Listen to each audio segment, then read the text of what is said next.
Have you ever wondered how close an ordinary day can come to being your last? Without warning, without drama, without mercy? I was doing what I had done my entire life. Honest work, dirty hands, a quiet routine that felt safe because it was familiar. But in one unguarded moment, beneath thousands of pounds of steel, time stopped, and so did my heart. What happened next wasn't a dream, and it wasn't imagination. I saw things no one should be able to see. I heard words that didn't come from any human voice. In this story, I will take you to the exact second when life slipped away, and to the place I went when my body could no longer hold me. I owned a diesel repair business back then. Nothing fancy, just a service truck, my tools, and years of experience earned the hard way. I traveled across Wisconsin, going wherever heavy diesel engines couldn't easily be brought into a shop. Logging trucks, farm equipment, industrial rigs. If it ran on diesel and was stuck where it stood, I was the guy they called. That week, I was working alongside a man named Leonard. I had known him since I was young. He was older, experienced, the kind of man you trust without thinking twice. We had already finished the job, 3 long days, Tuesday through Thursday. My tools were almost packed, my mind was already halfway home. Then Leonard tapped me on the shoulder. "Before you go," he said, "could you look at one more thing?" It sounded harmless. Always does. He pointed to the front of a massive Peterbilt logging truck. A machine so big it fills a garage like a ship in a bottle. He'd noticed a dark, dirty spot on the engine, probably oil seeping from somewhere. He didn't ask me to fix it, just diagnose it. 5 minutes, maybe less. That's how these moments begin, not with danger, but with convenience. The truck sat inside a large rectangular garage shaped like a shoebox. Concrete floor, steel walls, the smell of oil and metal hanging in the air. One of the front wheels had been removed so Leonard could access the area. To do that, he had jacked up the front axle, an enormous steel beam carrying between 10 and 12,000 pounds of weight. No jack stands, no safety blocks, just a jack. I noticed it immediately. Anyone with experience would. Jacks are meant to lift, not hold. Proper procedure says you lift, then set the weight down on something solid. But I'd grown up in diesel shops since I was 10 years old. I'd taken shortcuts myself. We all had. And the truck had been sitting there like that for 3 days already. I told myself the same lie we all do. It's fine. I'll be quick. I slid underneath the truck, lying flat on my back, the cold concrete pressing into my shoulders. Above me was nothing but steel, weight, and trust. The engine was still running from testing our earlier repair. I scanned the underside, following the trail of oil with my eyes, tracing lines and seals by instinct. I found what I was looking for. "Go ahead and shut it off," I called out. That's when everything changed. Leonard climbed into the cab. The moment his weight shifted, I heard it. Not a sound, but a feeling, a movement that didn't belong. I turned my head just in time to see the jack slip. It didn't fall right away. It rocked. For a fraction of a second, the entire truck swayed gently like something taking a breath. Then the jack shot out sideways, and 10 to 12,000 pounds of steel dropped straight through the center of my body. There was no time to react, no time to scream, just impact. The axle hit the concrete on one side because my body couldn't stop it. I could see it resting there. I could reach out and touch where it met the floor. On the other side, there was barely an inch of air between steel and cement. That meant everything in between was me. Pain exploded in ways words can't touch. Not sharp, not dull. Total, absolute, crushing. And instinctively, without thinking, I said the only words I had left. "Lord, help me." I said it again. Then I heard my heart pounding, fast, violent, desperate. I tried to breathe. I couldn't. And suddenly, just like shutting off an engine, my heart stopped. And at that exact moment, I was no longer under the truck. I was rising. Before continuing, join our community. Just subscribe, comment your city, and say amen for a prayer. I rose without effort, without fear, as if gravity had quietly released its claim on me. One moment there was pain beyond measure, the next nothing of the sort. No weight, no pressure, no panic. It was as if a heavy coat I had worn my entire life had been gently lifted from my shoulders. I found myself near the ceiling of the garage, suspended in a place that felt both physical and utterly beyond it. The air shimmered, not with light the way a bulb shines, but with presence. Colors were richer than anything I had known, soft golds and deep silvers, like dawn and dusk woven together. There was a sound, too, not a noise exactly, more like harmony, a low, steady resonance that wrapped around me, calm and reassuring, like a familiar voice saying, "Va tutto bene," everything is all right. Peace arrived all at once, complete, total. It made no logical sense considering what had just happened below me, yet it was undeniable. I was filled with a joy so pure it felt almost embarrassing to describe, as if I were smiling for no reason at all. I remember thinking with a quiet laugh to myself that if this was what it felt like, I could stay here forever, come se fosse casa, as if I were home. From above, I could see everything. The massive Peterbilt truck, the concrete floor, the men gathering, Leonard on his knees, his shoulders shaking as he ran his fingers through the hair of the man trapped beneath the axle. He cried, "I should be the one. I'm so sorry." His grief reached up, but it didn't touch me. I felt strangely detached, like watching a film whose ending I already knew would be okay. I noticed details that seemed unimportant at the time, but later refused to leave my memory. The way the light from the open door cut across the floor, the echo of boots, the soft urgency in voices as the volunteer fire department arrived one by one. Some entered through the main door, two came through the back. I watched it all, calm and attentive, without understanding why these details mattered, only that they did. What struck me most was this: I did not recognize the body beneath the truck as my own. I knew it was a man. I knew something terrible had happened to him, but there was no emotional connection, no fear, no sorrow. It was as if the person I had been was already somewhere else entirely. The peace deepened. It wasn't passive, it was alive. It pulsed gently, like a heartbeat that belonged to the space itself. If I focused, it grew warmer. If I relaxed, it grew brighter. There was no sense of time. Seconds and minutes had no meaning, only being. As I watched, more people gathered. They spoke quietly, respectfully. No one rushed, no one panicked.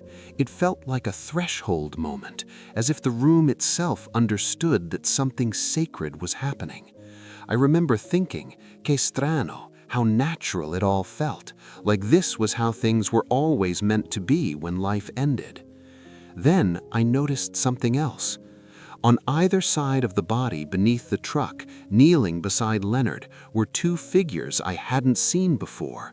They were taller than any man in the room, far taller. Their presence was unmistakable, yet no one else reacted to them. They wore robes of white that seemed to glow from within, not reflecting light, but emanating it. The fabric moved as if stirred by a gentle breeze I could not feel. I wasn't afraid, not even curious in the way one might expect.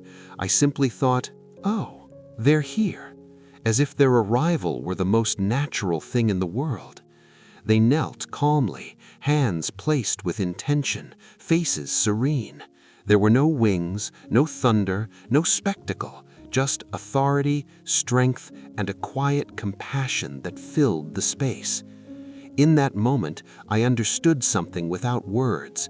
I was not alone, and I never had been. And just as that realization settled into me, something shifted subtly, deliberately, like a door beginning to open, preparing me for what I was about to see next. The moment the presence of those figures settled into my awareness, something began to change around me. It wasn't sudden or violent. It was deliberate, like a breath being drawn before a sentence is spoken. The atmosphere thickened, not heavy, but purposeful. The peace was still there, deeper than ever, yet now it carried direction. I became aware of a pull, not from below, not from the scene in the garage, but from beyond it, from somewhere I could not see, yet somehow knew. It was as if my attention was being gently turned, like a shoulder guided by a loving hand. And then, above the roof of the garage, space itself began to open. It did not tear or crack, it unfolded. A passage formed at an angle, rising upward, cutting through the roof as though the material world simply no longer applied. It was a tunnel, vast, luminous, alive. Light flowed through it, not blinding, but impossibly pure. Not white like snow, but white like truth. It carried depth, layers, movement.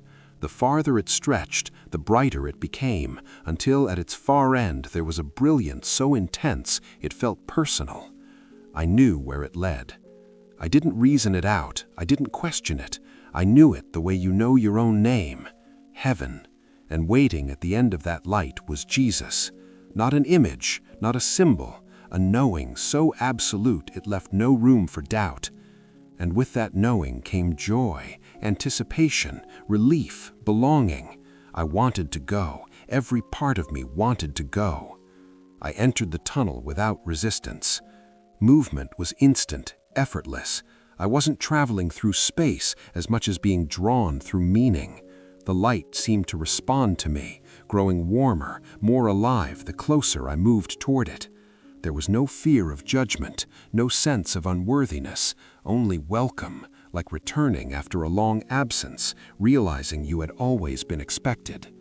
Then I heard my name. Not shouted, not whispered, spoken with urgency from far behind me. And suddenly, violently, the motion stopped. I was pulled backward, fast, unwillingly, ripped out of the tunnel as if by a force I could not resist. The light vanished, the warmth disappeared. I was back near the ceiling of the garage. Below me, chaos had begun. A woman had pushed past the others. She knelt between the two figures I could see so clearly.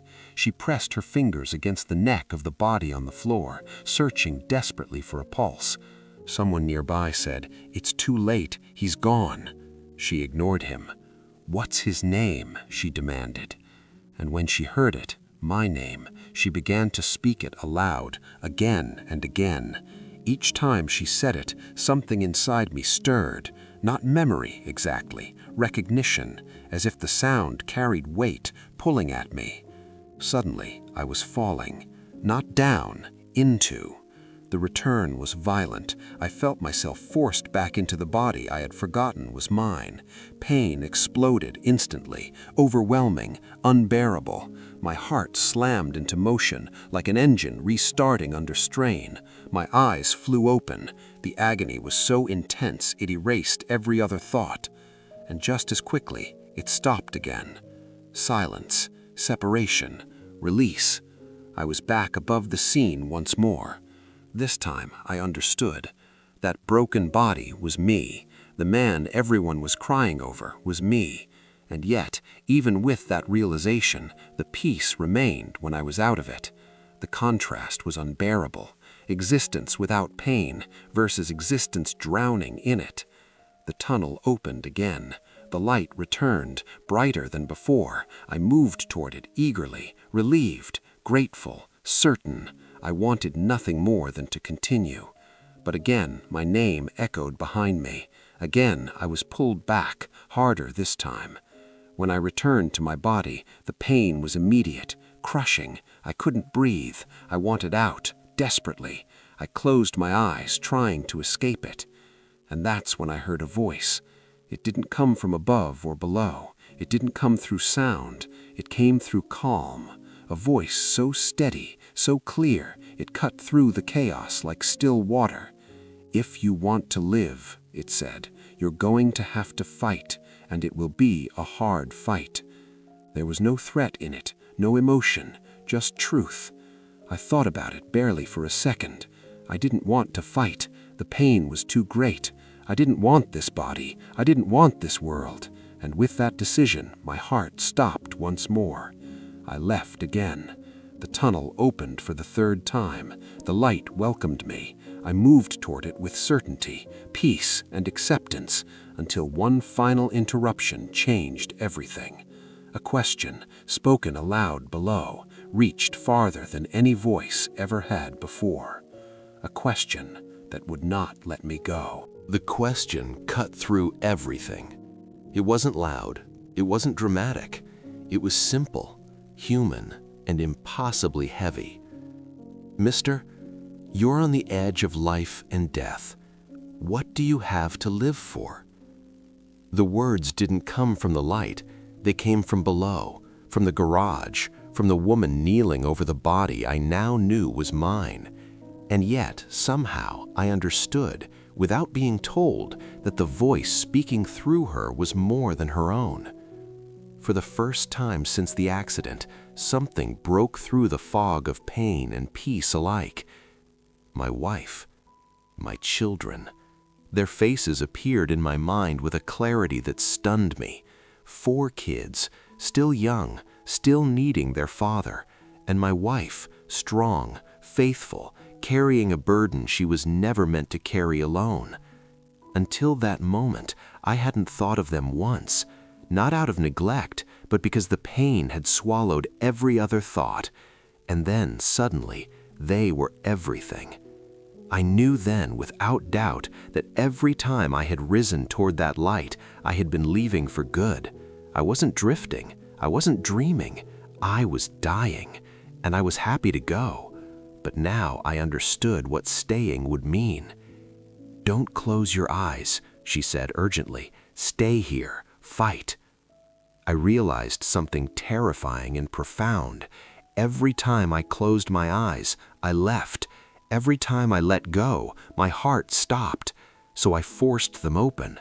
I focused on the pain. I anchored myself to it. It was the only thing keeping me there. The scene exploded into motion.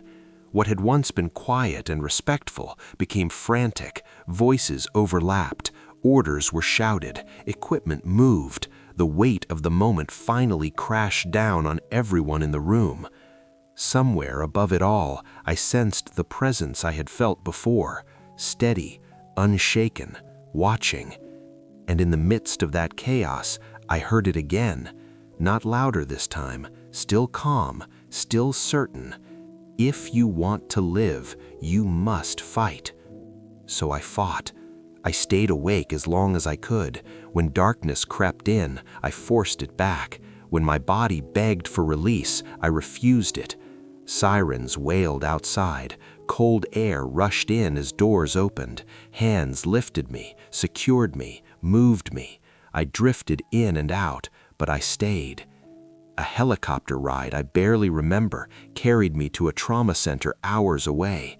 Surgeons worked through the night. Blood loss, crushed organs, severed arteries, injuries so extensive that later doctors would say they had never seen a body so damaged still arrive alive. I slipped into an induced coma. When I finally began to surface days later, the world felt wrong. My body felt foreign, heavy, broken. I couldn't speak. Tubes filled my mouth. My lungs burned. Panic rose until memory returned. The angels.